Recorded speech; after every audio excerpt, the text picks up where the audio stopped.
Balik normal na ang sitwasyon sa Batangas Port at mga terminal ng bus sa Batangas ngayong araw November 6. Samantala, umabot sa mahigit 400,000 ang inbound at outbound passengers sa mga pantalan sa Southern Tagalog mula October 25 hanggang November 5 ayon sa PCG. Alamin yan sa report ni Denise Abante. Mga ilan-ilan na lamang ang mga pasahero sa Batangas City Grand Terminal na pabalik sa Metro Manila at pauwi sa mga karatig probinsya ngayong araw ng Lunes, November 6. Ang mga estudyanteng sina Abon at ang kanyang mga kaklase pabalik na sa kanilang internship duty sa isang ospital sa Lemery. Tapos na kasi ang halos isang linggong bakasyon matapos ang BSKE at Undas break. Ngayon nila napiling bumalik sa Lemery dahil mas maluwag ang sitwasyon sa terminal.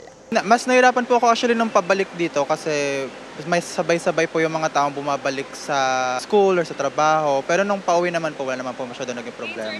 Parang long overdue na yung long weekend na yun kasi mas nakakapagod po sa school. Sinulit naman po yung long weekend. Ayon sa pamunuan ng terminal, walang naitalang aberya sa kanilang mga biyahe nitong nagdaang barangay and SK elections at Undas. Nag-advance planning po tayo at na-provide naman nila yung mga kailangan natin kaya naging smooth yung flow ng operations natin. Wala tayong natetenga, dire-diretso lang sila.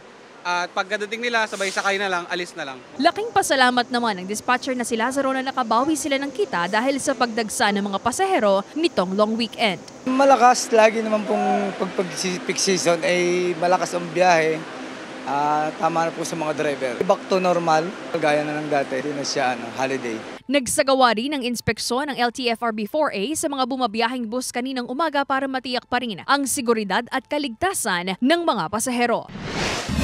Samantala, balik normal na rin ang sitwasyon sa Batangas Port. Sa tala ng PCG Southern Tagalog, umabot sa mahigit 400,000 na inbound at outbound passengers ang nagtawid dagat sa iba't ibang pantalan sa Timog Katagalugan mula October 25, 2023 hanggang nitong weekend. Pinaghahandaan na rin ng PPA Batangas ang paparating na holiday season. Kasama si J.R. Manjares, Denise Abante, Balitang Southern Tagalog.